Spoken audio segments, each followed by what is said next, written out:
All right, we're ready to You roll. want to kick us off? You want me to kick us off? All right, everybody, this is John Christian from Nisivoccia. He's here with his team, Stephen. Hi Stephen, guys. hi, Jason, and Justin. Justin, I'm sorry, and Catherine. Great. Well, thank you. And welcome, everybody. This is kind of a unusual way of reaching all, but maybe this will be the new normal for us, right? Kind of going forward. So thanks for inviting us to do this. When we first got the invitation back in September, who knew this would be the world that we'd be in at this point in time? So we're happy to be here. So the three people that Ram mentioned here on the team, Steve Cimino, Justin Shortridge, and Katherine Phan, all are recent FDU graduates. Some more recent than others, let's be fair. But they've all had your professors, they've all had your courses, they all know what your campus looks like, you know, the library to study in. So the purpose of them being on this call with me is to give you guys, people who have been in your seats before, have been in your shoes and know what you're going through and kind of the anxiety that you're about to face. And they can help to answer your questions, everything from internships, where should I go, what should I do, what should I take a look at, to what disciplines should I look at, should I take a look at audit, should I take a look at tax, should I take a look at government audit. So what I'm hoping to do in the course of this presentation, and again from a technology perspective, it's going to be, I guess, a little kind of awkward, but is give you an opportunity to really talk to them. I'm John Christian, I'm the director of HR for Nisivoccia. So I've got kind of an HR perspective for you, but I think Steve, Justin, and Catherine have really kind of that good, realistic shoes on the ground perspective that they can really help you as you start to plot out your next year, 2 years, 3 years. I'm not sure what ages are here or what classes are here on the video, because it's important to have a plan. You have to have a plan for yourself as you start to move forward with your career path. I think the university does a very good job in helping you through some of those things.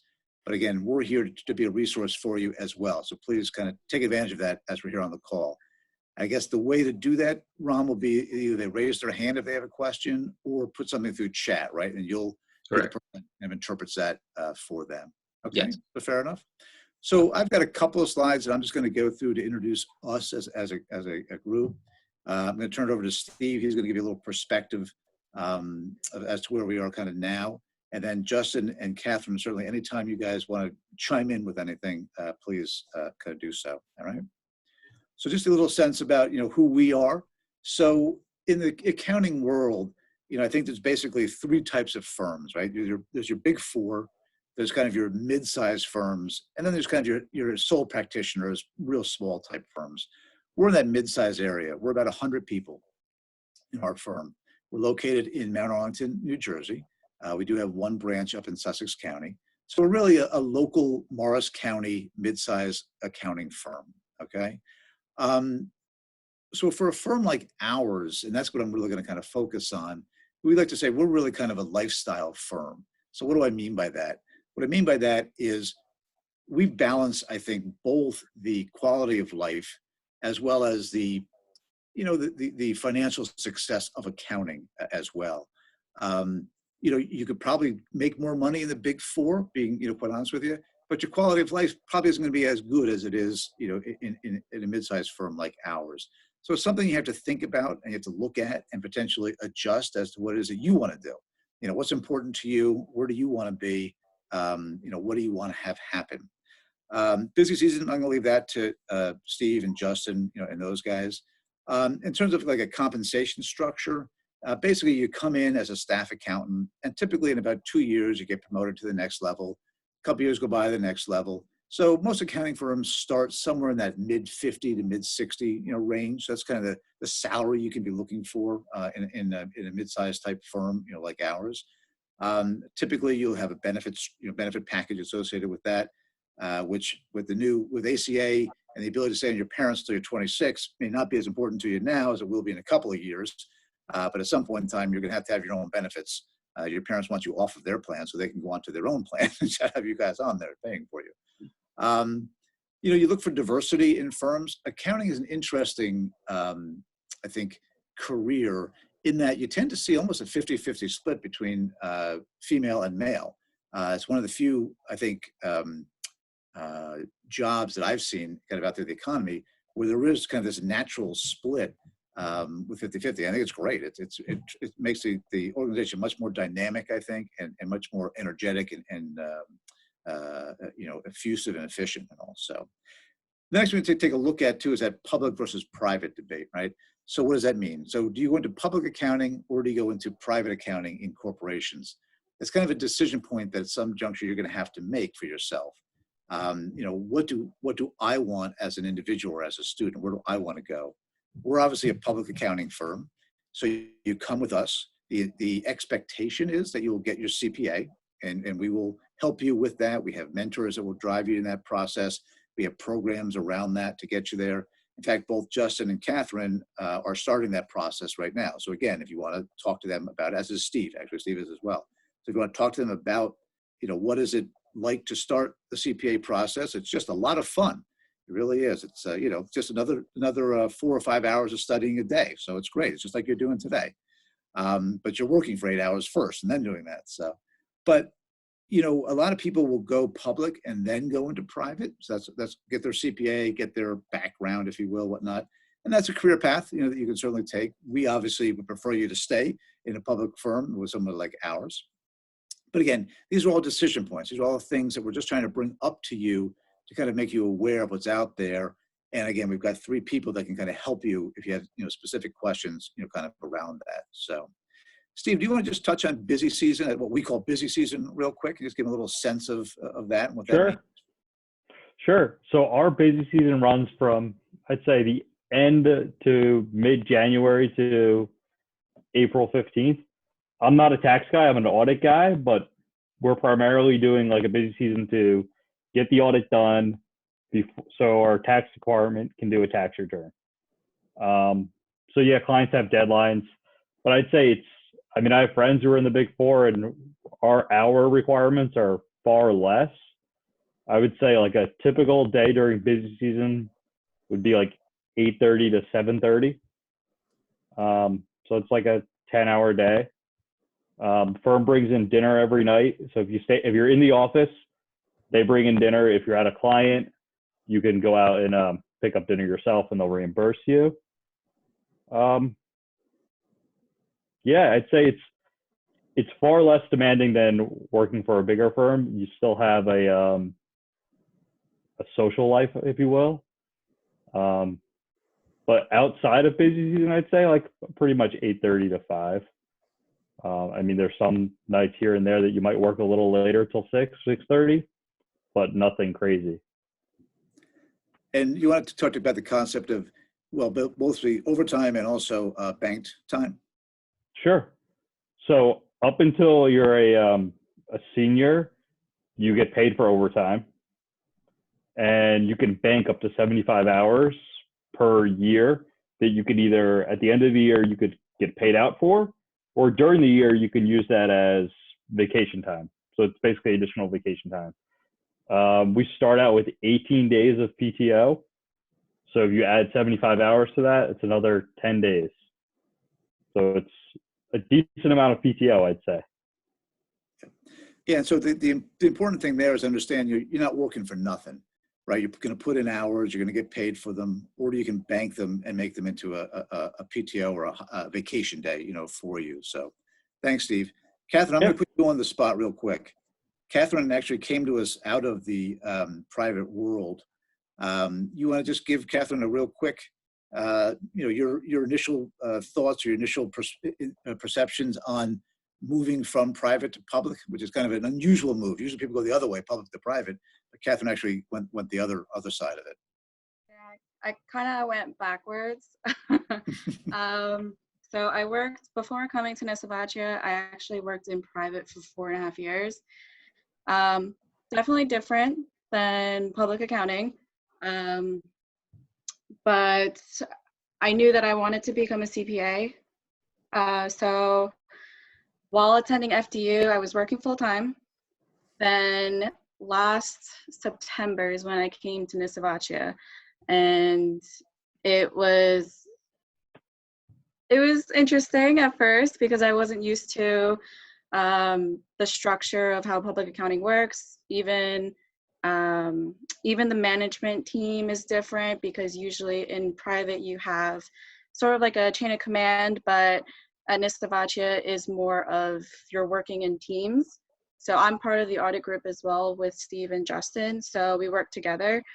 But I think public accounting is nice because you're not really doing the same thing every single day. And that's what I was doing in private. I literally have every month the same thing to do every single day. So it got a little boring. So I decided to make a career switch to public, which, I mean, I'm loving it so far. We're coming to the end of busy season. But people are great and it's good experience. Yes, I would never recommend anybody do what Katherine did, and that she was going to working full-time and going to school full-time. So you can imagine what that's all about. But she's done a tremendous job, has done a tremendous job in making that transition from the private into public. So again, that can happen as well, particularly at the beginning part of your career. It's going to be a lot tougher if you get further in your career. So if you choose to go private, the only way you really can get to public is in like the first 2, 3, 4 years of your career. If you get too high into private, it just doesn't work coming over to the public side. But one thing that's important that Katherine said is if you want to get your CPA, remember, you can only get it through a public firm. So you have to be working in a public firm, you have to have hours in a public firm, and that's the only way you can actually get a CPA. So if a CPA is what you want and where you want to go with your life, you have to at some point in time be in a public firm and working there, okay? So Ram, I just want to pause real quick and just see if anybody has any questions. Again, this is all new to all of us as technology and kind of how we're working through, but if anybody has any questions at this point in time that they want to talk about or look at some more. So we have one that just popped up on the chat. So Katherine, having that background and experience from private to public, don't you feel that it gave you an advantage to understand the other side as well as an auditor? I think so. I think that when I first came in, it was interesting because I was on the other side when I was in private, and I was primarily working on the books of the company I was working for, and then becoming an auditor at Nisivoccia, I'm on the other side as an auditor viewing that company's books, just as an example. But I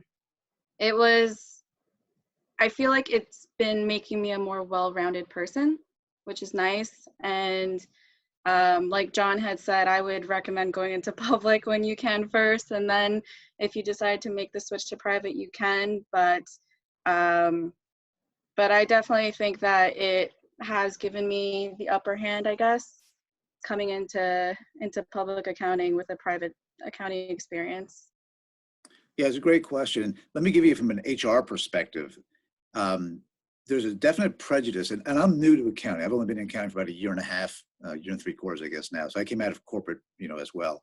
But what I've found in the firm, and this is throughout all my peers as well, is there's a definite prejudice against people from private moving into public. And so that's where I just caution you a little bit.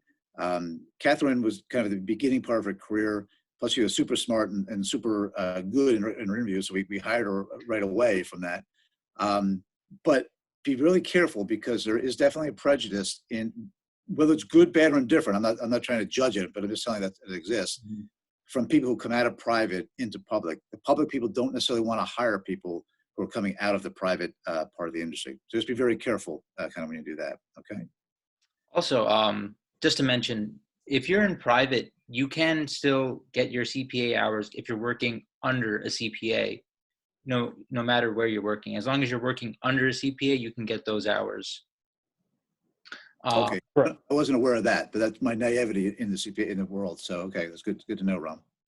Correct. You can get them faster if you work at a public accounting firm. Definitely. It takes a little longer with private. I think it takes 2 years, if I'm not mistaken, versus a public accountant. You can do it in a year. I'm not 100% sure on that requirement, but I'm pretty sure the public is a faster route if you've already passed your exam. That might be true. I have read that in New Jersey, as long as you're working under a CPA, Right. Then you could get it. Right. Correct. Yeah, I think Rom's right on that. I can send a link with the specific rules on the chat. Good. Okay. Great. Thank you. So there is a follow-up to your Catherine's first question. So may I ask why? Why is there a prejudice? Does it have to do with independency? Was it towards my question, or I think maybe Well, what John I think it's mentioned? mine. Yeah, I think it's for me. Yeah. To handle the HR. It's a very good question. I don't really know, to be honest with you. I think. I could chime in if you want. Yeah, go ahead, Steve. Yeah, you do it. Yep, you've been in one half, so. Yeah, I think some of the fear with hiring someone that's been in private accounting for a while and is in a transition to public accounting is that they're not willing to change. They're not, so the firm, like each firm has a different, while they follow audited guidelines, they have their own way of doing things, and they don't really want to change that. So like as far as like doing risk assessments and materiality and that whole concept, sometimes people coming from like a private perspective have a hard time grasping that concept. And I mean, so that's kind of one of the fears. Great, thanks, Steve. All right, let me see if I can move forward here. Yeah, so this is kind of the what's next, right? This is something that you have to kind of, again, decision points, right? We're kind of thinking through. So everybody knows you need 150 credits, right, to qualify for your CPA. And a lot of universities now, what they're doing is giving you kind of that 5-year program, right, where you can kind of graduate with that 150. You know, good, bad, or indifferent. Not going to speak against anybody's program, but the requirements of the 150 is not that you have college, not that you have a degree, is that you get an extra 30 credits almost in anything. So, you know, people say to us in the public space, does an MBA help me? It doesn't hurt you. I don't know if it helps you, but it doesn't necessarily hurt you. The 150 is what helps you. And then you come in and you get your CPA off of that. If you aren't planning on getting your CPA, you know, an MBA doesn't really do you any good in the public space, okay? So just kind of, you know, be careful about that. There's obviously CP requirements. These guys are taking it, even I think now as we speak, right, guys, as we're all kind of at home trying to fill some hours at this point in time, they're all taking CPE. What is it, Steve? What's the CPE requirement annually for you guys? You remember? So the firm has a policy that no matter if you're a CPA or not, every professional staff member will have 40 hours per year. So when you go for your professional license with the state, they could, you know, I believe it's 120, but over 3 years. And so we're saying you have to do 40 per year. And that's just a firm policy. And a lot of firms have similar policies, but we want 40 a year. It looks better when we go through a peer review. So it's one of the things they look at, and it's in our quality control document, so we have to follow it. And typically your firms will pay for that. They typically will have it'll be in-house training. You know, we do in-house training for these guys at times for different things. You know, we will give you time to do it, you know, so the firm will typically help to, you know, kind of foot that bill, you know, as well. All right. I do have one question. So when you were saying that if you're getting your master, or if you're getting your MBA rather, but not your CPA, that it doesn't help much in the public field. What about people who are just getting their masters and not planning on getting a CPA, like a master's in accounting, not an MBA? So again, not trying to knock for education is great, and education is good, it's tremendous. In the public world though, if you're not planning on getting a CPA, you get stopped at a certain level. You can only get up to a certain point in terms of your career, and then you either will stay there or you have to get out. Now, private industry, you know, they may look at it a little differently. I've never really hired, you know, that type of a person in private. So a master's of accountancy may, you know, be okay, you know, for them. But again, a master of accountancy doesn't help you in a public company if you want to progress, to a partner or really to a supervisor type level. So that's really where the differentiator is. So I want to be careful. And, I think a lot of people think, oh, I have my master's of accountancy, so therefore I can go into public accounting and just, become a partner. Like, no, you can qualify to take the CPA, and then once you get your CPA, then you can move on, in terms of your career. Right. Does that help to clarify that a little bit? Definitely. No, that's a clear message. Okay. Just to segue just for a second, if everyone wants to look at the link, not right now, but later on, Dr. Bazinga has posted a link for the CPA requirements for New Jersey. So Awesome. Thank you for that. Yeah, and also I would really suggest that you guys get onto the NJCPA, the New Jersey CPA group, the AICPA. I mean, go onto their websites and just take a look at what they have to offer. They have a lot of information for people who are entering the accounting field. The CPA exam itself is changing a lot. We just got notification that now they're doing continuous testing. There's no more of these windows for CPA, exams that were out there. So there's a lot of things there, and we've heard rumor that they're going to be changing the test itself, and they're going to be putting other things on the test itself that a lot more Excel. I think some Steve, what else they're putting on there that we're talking about? Some data. They're trying to make the test more technology driven, so data analytics and things of that nature. So they're trying to change the face of new CPAs coming. Right. So the NJCPA, the AICPA are great places to go to kind of get that information, and you should get in there and take a look at it because it's important. I've sat with a bunch of educators over the past year, and we've talked about course curriculum and what they should be focusing on. And the universities are really driving a lot of that and doing a great job with it. Putting in analytics into their curriculum, putting in much more Excel. I know Steve and I have talked about it, and FDU does a good job with Excel, and you guys kind of marrying all that together. It's going to become more and more important as you kind of move forward here. And then AI is becoming huge. Steve's doing a lot of work in that. Why don't you talk a little bit about the technology, some of the stuff we talked about yesterday in terms of technology and kind of where we're at now. It's a good place to do that. Sure. So I'll start about, I graduated at the FDU 150 program. So I came out of FDU with my master's, and I mean, I feel they did a great job preparing me as far as technology and Excel and that whole realm. But what we're doing now is we're actually looking at software to help the audit process as far as retrieving information from a client and performing analytical data on it. So we're looking at a piece of software where it'll connect to the client's accounting system, and it'll pull your AR aging, trial balance, financial statements, AP aging, things of that nature in the same format every time. So if the client has QuickBooks, Microsoft Dynamics, any of the major accounting platforms, it'll pull them in the same format every time. And then we're also looking at software where it'll run analytics on this data that you pull. So for instance, if we're looking at revenue trends over the year, instead of looking at the number, you'll see revenue in month one was this, 2 was this, 3 was this, and you're just looking at a list. It'll make a chart, and it'll automatically do that. It'll automatically look at, is this data complete?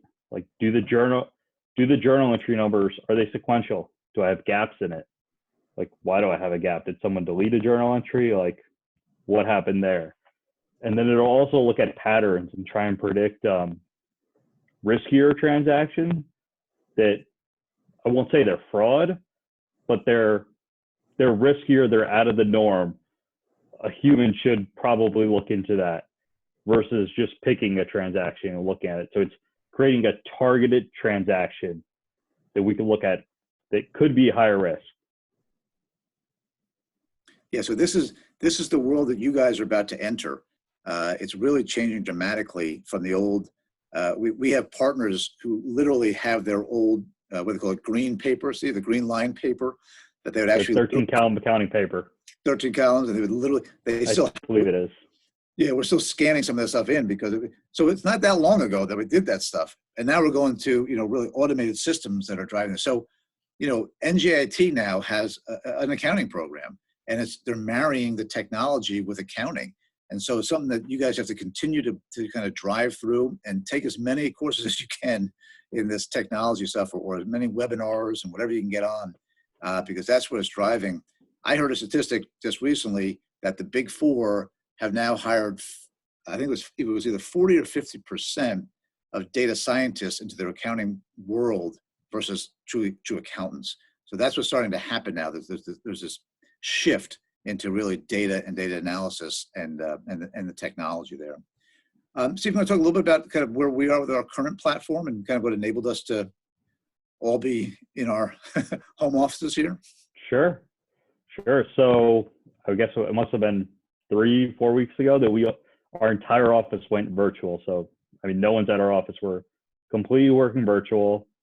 And it was kind of seamless because when we go to clients, it's almost like you're working from home, except you're working from the client's office. So we have VPN software where I can make it feel like I'm just at the office. We have video chat software. We could pick up our desk phones from our cell phones. All of our audit software, it all syncs with the server seamlessly. So, I mean, everyone has like a field monitor.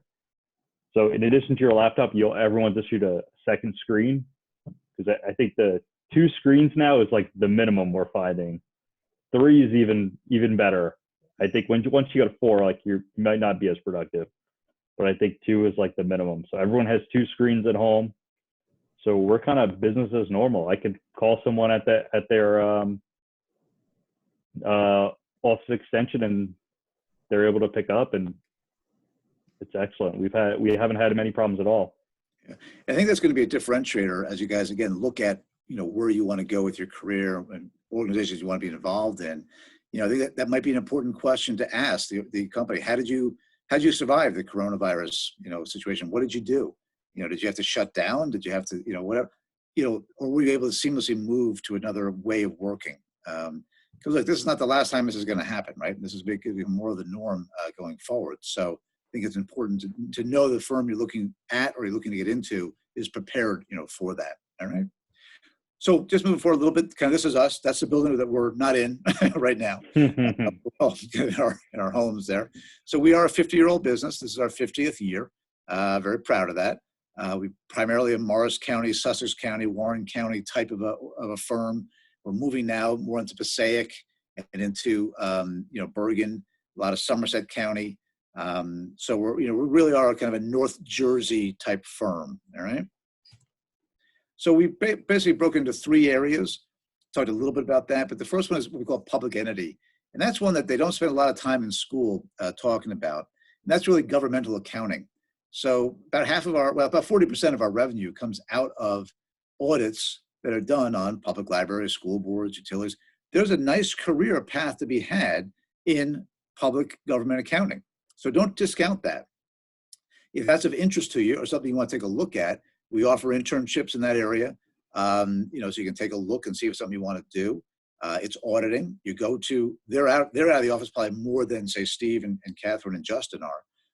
They're out probably 4 days a week on site with clients doing audits. We have a commercial audit, which is the group that you're seeing here, and we have what you would say is your traditional tax, right? That's at January to April, doing tax returns this year till July, which they're all moaning and groaning about. But anyway, their summer vacations are all shot now, and then but that's another kind of division within our group. And then finally, we have a wealth advisors group. And that's what you're seeing a lot of accounting firms move more towards, is this model where we help our clients do tax efficient investing, basically. So we have a lot of small business owners, doctors, dentists, whatnot, and they also need some wealth management. And so we have a wealth management group that helps them on the other side there. Okay. Just a profile of who we are. So as I said, we're about a 100-person firm. Most of our partners actually started at our firm as interns or directly out of college. Like I said, we don't tend to hire at the higher levels. You kind of grow from within. I think that's kind of an important element of that. And I'm going to bring Justin in now at this point, put him on the spot a little bit. Justin actually started with us as an intern.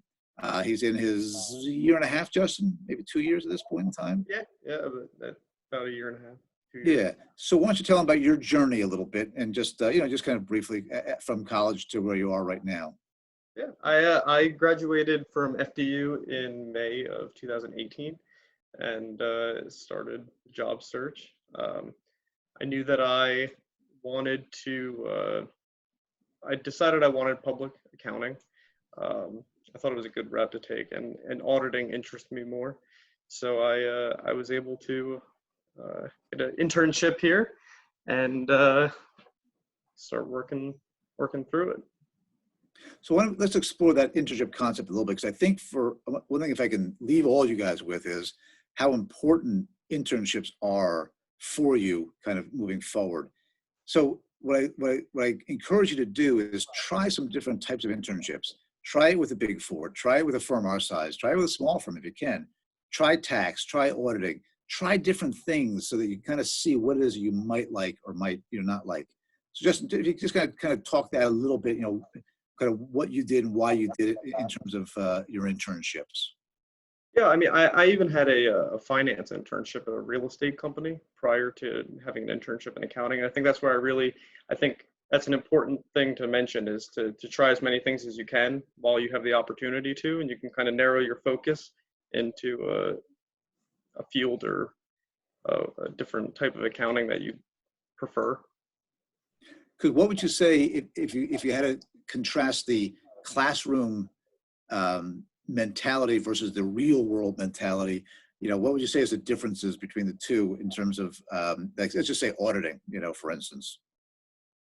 I think there's a lot of things that, I think it was pretty interesting before when we were talking about technology. I think that's something that I might have underestimated a little bit before getting into accounting, because I think you focus so much on the concepts of accounting and auditing in an academic sense. And then in practice, there's a lot of technical skills and a lot of technology that you have to use, and a lot of things that I think are also just as important to be able to complete the tasks you're given.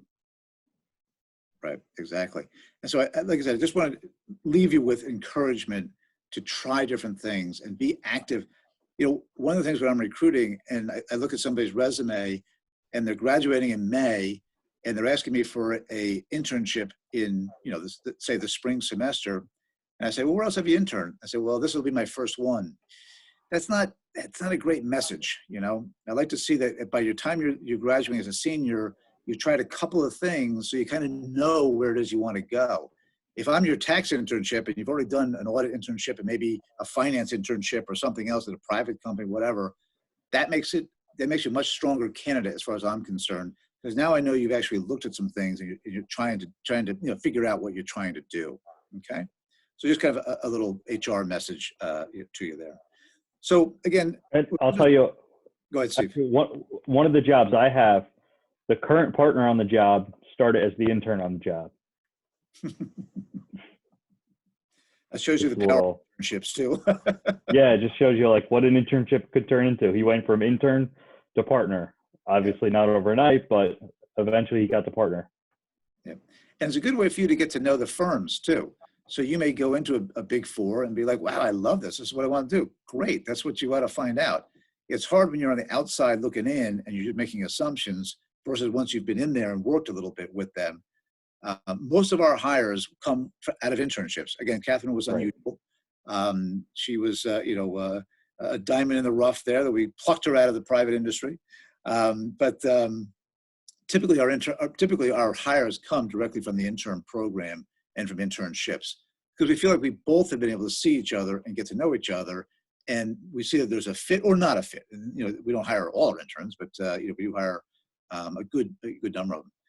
So we're talking about our staff by the numbers, so you can see it there. But one of the things that I find interesting is right now, over 50% of our staff has less than 10 years of experience with our company.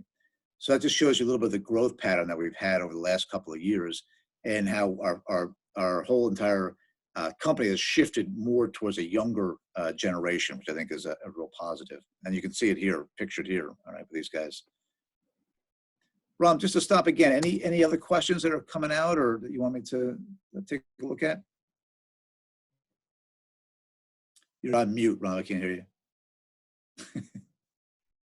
Sorry, nothing has popped up yet on the group chat, but I did have a question. I forgot what I was going to ask. Once I remember, I'll Okay, bring it back. All right. And just so everybody knows, I know people have a 5:30 class, or some people have 5:30 class, Ron was saying. So we'll cut this off about 5:15, 5:20, just so you can kind of get ready for the, maybe have some dinner before your next class so you can get it done. So we talk about work-life balance and a lifestyle type firm. So one of the things that we do have is a quality of life committee, and we're not unique in that. Many other firms have the same thing, but we do some things that are, kind of fun, kind of enjoyable. I'm going to put the three of these guys on the spot, and they have to just name the one activity that they like the most that we do. All right, Justin, I'll start with you. I think I like the picnic. All right, why don't you give some details about that? And not the alcohol part of it, okay? No, it's a good opportunity for everybody to kind of just get outside in the nice weather and enjoy not work related conversation and just have a good time. You get to meet the families, you get to meet the kids, Yeah, you get to meet the people you've heard about, whatever. So good. All right, Catherine, how about you? Well, I haven't been in Nisivoccia to experience the picnic nor the tax party yet, but the bagel days are pretty nice. So is the jeans day. Bagels day, I think we usually have it once a month, I believe. Yeah. Yeah. So most of the time I've seen it probably on like a Monday or Tuesday morning. It kind of varies, but it's definitely nice to come into work. First thing in the morning, you can get a bagel in the kitchen and get your coffee and then just, start your day. That's always nice. Because for me, I forget to eat breakfast sometimes. So having a bagel is pretty nice. It helps you out, right? It helps you out. Yeah. Right. Steve, how about for you? I think one of the unique things that we do is we do a firm golf outing. So one day the whole firm goes out. I mean, you get people from experienced golfers who play once a year and just go out for a round of golf, have some fun, hang out, and have dinner afterwards. And it's usually a good time. Yeah, I will say one thing. Accountants have a bad rap because, at least at this firm, these guys, they know how to party. They have a good time. They can go out and do some fun things. I've been very impressed with kind of the way that it's kind of happened there. So don't think all accounting firms are square or not fun, all right? So yeah, so it's an important, we give back to the community too. We actually, one of our big areas is we have a lot of not-for-profit clients as well. And so Catherine mentioned the jeans day. So what we do is once a month, we have everybody can wear jeans and you kick in a couple bucks and we sponsor a charity once a month. And so we get, raise a couple $100 for a charity and kind of give it to them. We also do a lot of buying of tables, at different events. And all these guys are encouraged and all these guys go to them. Evening events, different Morris Chamber events, all kinds of different networking type events. And we support our client base and our clients and who they are. It's an important element of our organization. It's an important element of who we are and what we do. We want to be, in the community, with the community, and kind of well known in the community. And again, we know who we are. We're a central North Jersey type firm. We don't try to go to Philadelphia. We don't try to go to New York. That's who we are, and we get involved, in that. All right. So that's kind of the end of the formal piece of this. I know we've got, maybe 3-5 minutes left before we want to dismiss everybody. So let me open it up. If anybody, you kind of heard our spiel, kind of who we are. I try not to be too much of an advertisement, but I got to do a little bit of that to, since we're spending time with you. But our intent was to try to give you some perspective and maybe some assistance or guidance as to, what to look for in your career, kind of as you're moving forward. So hopefully we're able to add some value there. So let me open it up again. You've got 3 FDU graduates here who you're going to know your program, know what you guys are all about. So, bang on them and ask them questions is what it is. So Ram, I'll turn it back to you and kind of your crew. All right. If you guys have any questions, post. Okay, there we go. Okay. So is there any upcoming internship opportunities for students seeking experience? Yes. So the way that typically our firm hires, and many other firms do kind of the same thing for internships, is basically in the fall, we hire primarily for the tax season. So that'd be the January to April season for taxes. We then also typically will hire at that point for the summer. So the next, that next summer. So if it's 20 now, we would come in the fall and hire for the summer of 21. And that's for commercial tax. In fact, we've got 3 FDU grads coming in this summer for a commercial audit internship. And Steve and I were there. Gosh, Steve, I think it was in the fall, wasn't it? You and I were there interviewing on campus. Yeah. First time. Yeah. So, so that's typically when that gets hired. It's the same with the government. The government has summer internships. We don't have too many fall internships. That tends to not be kind of a time to have interns. It typically is kind of that, we call it the winter, you guys call it the spring, but January to April. And then the summer, which is really kind of a June to the end of July, or it can be middle of July until kind of the end of August. Kind of depends on kind of what you're doing. But that tends to be what it is. So yeah, every year we typically have between, I guess it's between 15 to 20 internship opportunities available to people. Okay. Another question. So this is John has a similar question to what I was going to ask, and I'll just add my question onto that. How do you feel that firms will be changed due to COVID-19, and also how do you plan to integrate your summer interns due to COVID-19? It's great. It's a great question. And we're just now developing the plans, quite honestly. I mean, my guess is we have a lot of interns that are going to be starting at the beginning of June. We may have to push that to July. That might be something we have to take a look at and move the internship back, a month or so.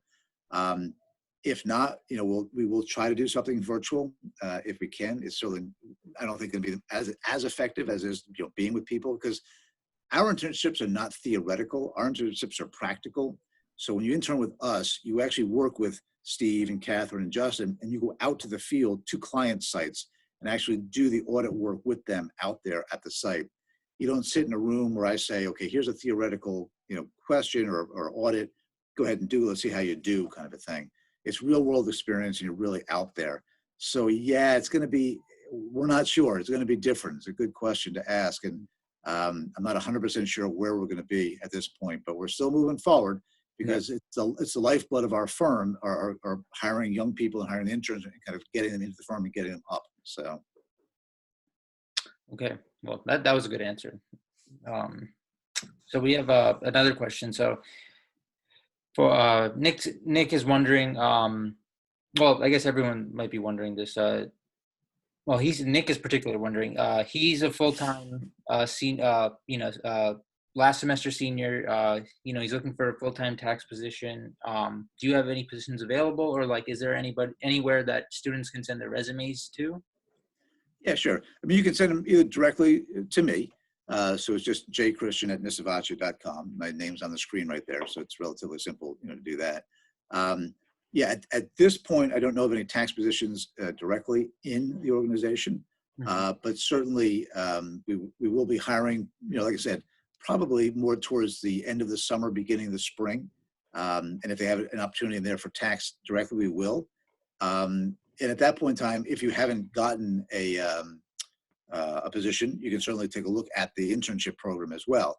We would hire people even if they graduate from college, like Justin graduated from college, and we hired him in as an intern. We would take a look at that too. That's another opportunity that we might have for you. Okay. I'll post John's email in the chat. Okay, that's all. Oh, thanks, Steve. Okay. Thanks.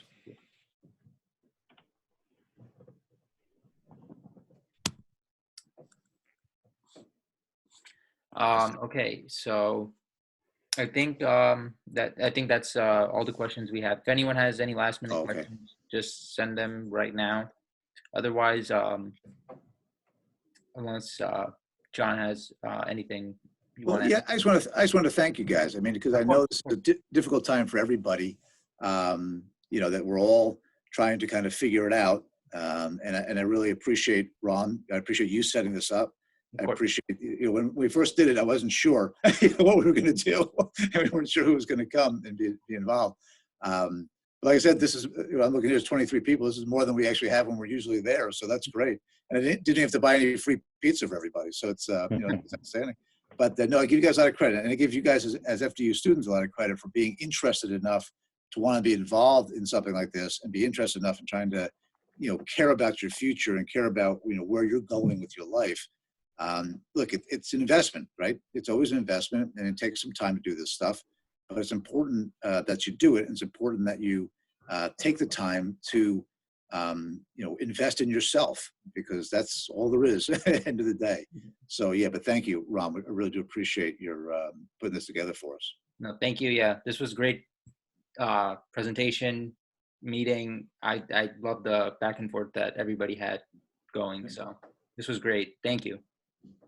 And I'm sure everyone else is saying that in their minds right now.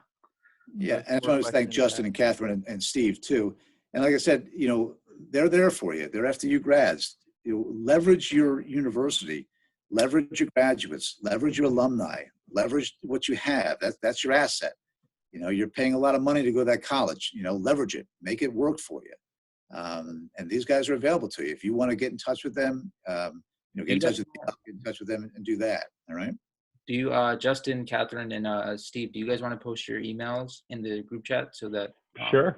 if anybody has any questions, they can privately ask you? And you'll see them in the fall at the recruiting event that you guys have in the fall. I will say, last year we were a little disappointed in the turnout at the event, but I did speak to, I apologize, it's a new career person, and I think that she's going to be pretty active in getting that moved forward this year. Guys, take advantage of that stuff. It's a great opportunity to meet the people who are going to be doing the hiring and making the hiring decisions. Steve and I were there. Steve makes recommendations, and we go forward with hiring based on his recommendations. So, it's an important event to be at. So it would do you well to be at that thing in the fall. Right. I think every accounting major should be going to that, whether you're a freshman, sophomore, junior. Yep. Just to see what's out there. To see what's out there. And just to add, to get experience. Right. Exactly. Just to add quickly for sophomores and freshmen, FDU has just started a data analytics minor this semester. They just started a program. So if you guys want to get ahead and actually have a background in data analytics, you have that opportunity now at FDU. That's great. That's excellent. That is. That would definitely be something we're looking for. Yep. In fact, we tried to create one this summer, didn't we, Steve? For somebody for a technology that didn't quite work out as well as we wanted it to, but we're definitely interested in bringing somebody in as an intern, as a technologist who has accounting knowledge and background, but can kind of help, and Steve's our technology guy and kind of help that through. So yeah, that's excellent. Excellent program. Good. That's awesome. Well, thank you, everybody. Thank you. All right. Thank you. Thank you, everybody. Thank you. Thank you very much. All right. Have a good day. Bye-bye. Bye.